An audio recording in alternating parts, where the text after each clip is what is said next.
every year when you assess the strength of the football team, whether it's your team or other teams that they're playing, everybody circles, and it kind of becomes a narrative that feeds itself.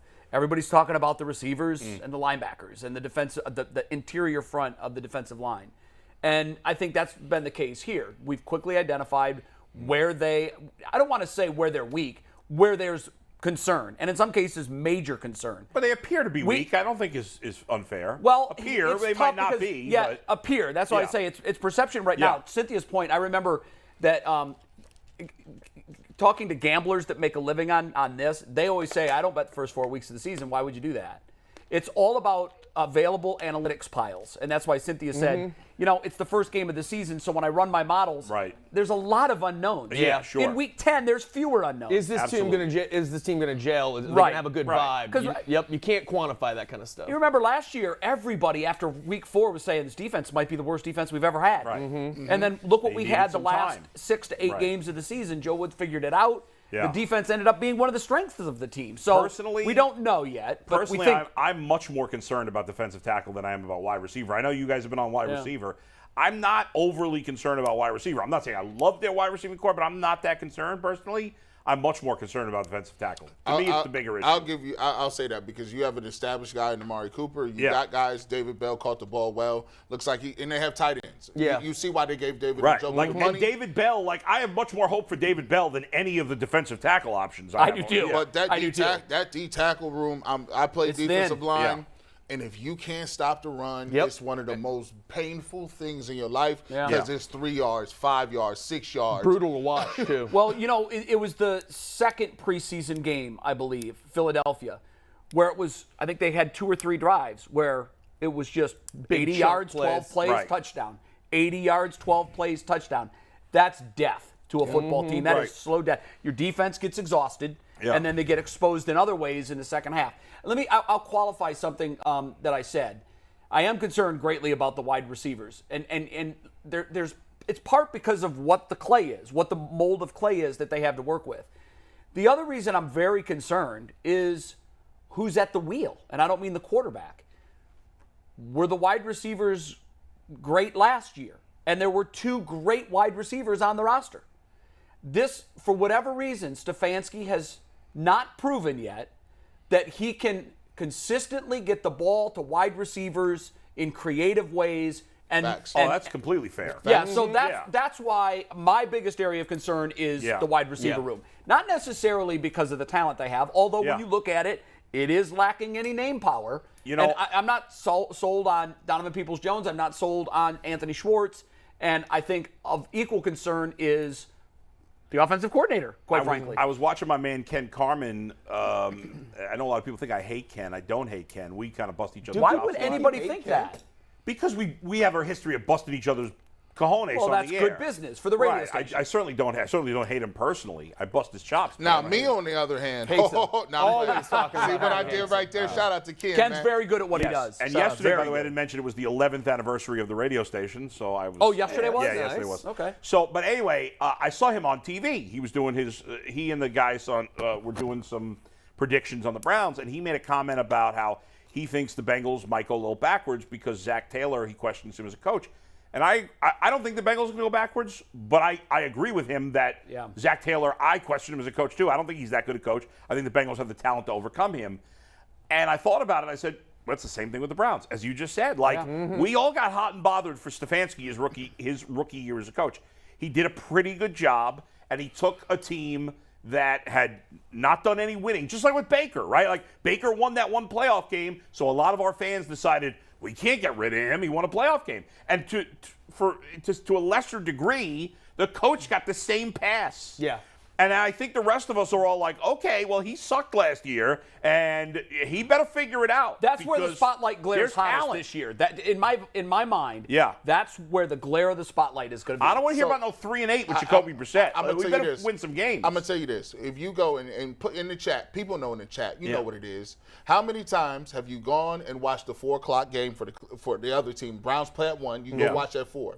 And you watch teams run basic passing concepts and be wide open. And make it look easy. And I'm like, can you not just simply cut copy and paste that from the film and say, we're going to run that play. Because to me, enraging. the Browns, watching them, it's like pulling teeth. If they complete a pass, it's short, and 8 guys is around the ball. It's contested, it's tight, and I'm like, wow, this is when you go watch these other teams, and it could be anybody. The concepts are scheming their best players open, and Jay said it. They had 2 good receivers the year before, and we still didn't see the level of progression that we wanted to see with receivers. And I think if you as tough as I've been on Baker, as tough as you've been on Baker, we don't think Baker sucks. No. We don't think he's the worst quarterback in the league. He's a middle average quarterback, right? So when you had an average quarterback and you had talented receivers and you had the best backfield in the league, you need to figure out a way to make it work.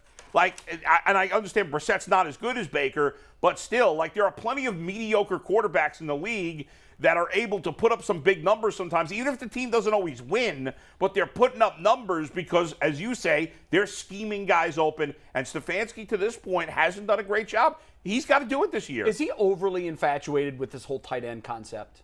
I think so. He is. I think he is. I hope they change it because they only have 2 real tight ends this year. I think he. Well, they're keeping the third. No, but I'm saying only 2 that you that are probably going to play routinely. I think sometimes in the way he wants to do it in the analytics scheme, I don't think they want one guy getting the bulk of the production anywhere. No, just look at how he uses the running back. That's just exactly how he's got everybody on a pitch count. It's a pitch count. So what happens is instead he leaves a lot of plays on the field, which he could be getting to if he said, no, this guy's going to perform and this guy. I don't mind not having the receivers. The only way it makes sense for the Browns not to have receivers and filling out that 2 through 4 or 5 position is if they're going to use David Njoku and Kareem Hunt. Right. If they're going to a lot. Yes. And I don't know if they're going to do that. G. Bush, to your point, and I said this yesterday, I said one of the things that I think internally the organization had this discussion. Njoku needs to be a much bigger piece on the chessboard. He needs to have. So pay him. And now let's see what happens to his production. He needs to have 800-plus yards and 8+ touchdowns. Yes. Couldn't agree more. Yeah. The weapons are there. Everybody says, Njoku passes the look test. Look at this guy. Yeah. He's Superman. So you've got these pieces.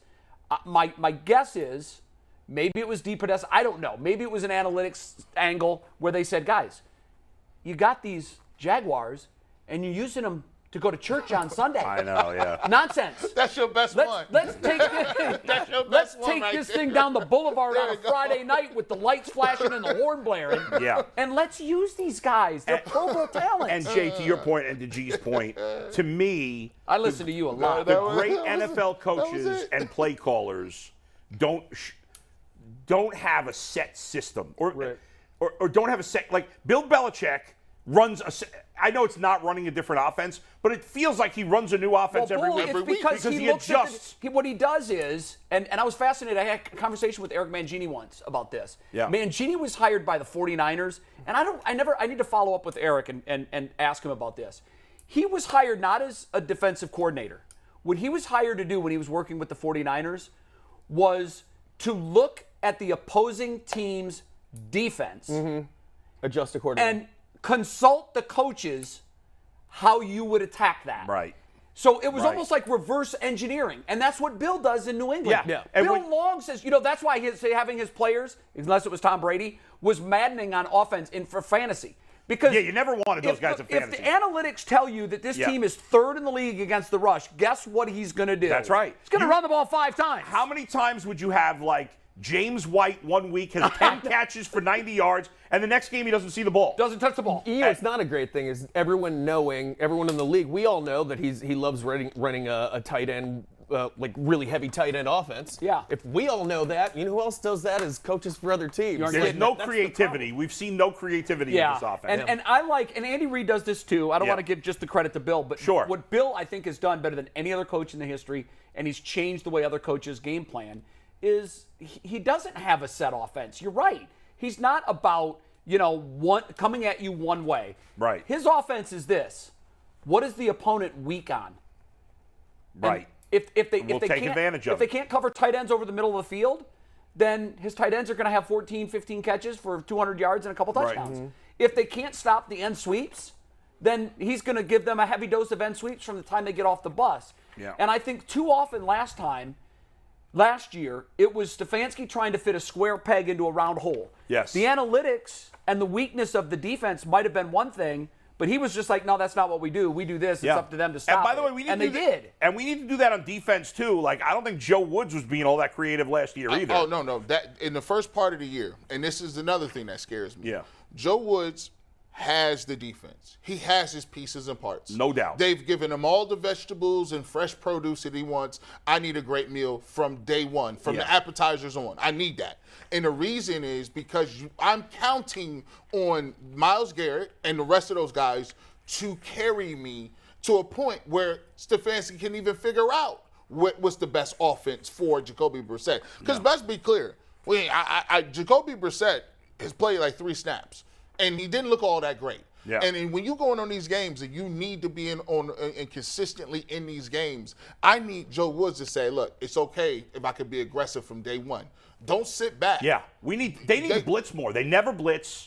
I mean, there's no and like not every week. Like some teams, if you blitz them too much, you're going to get killed. But like sometimes you got to do it. You should look up how, and I'm sure they do. Yeah. How are other teams at picking up the blitz? That's right. A team like the Ravens, like Lamar Jackson, has struggled with the blitz. A team like Carolina, Baker has struggled with the blitz. You know, whereas so some with quarterbacks stunts, stay cool and different calm. looks that are going to confuse Right. the offense. And this is all common sense stuff, but for some reason, it doesn't It's seem frustrating. like they're matching up game plan to opponent. And to your point, G, in terms of the talent, I mean, think about we talk so much about the skill position talent on offense, but like you can make an argument that they have 7 players. I would say their top 2 corners, their top 2 safeties, JOK, and both their defensive ends.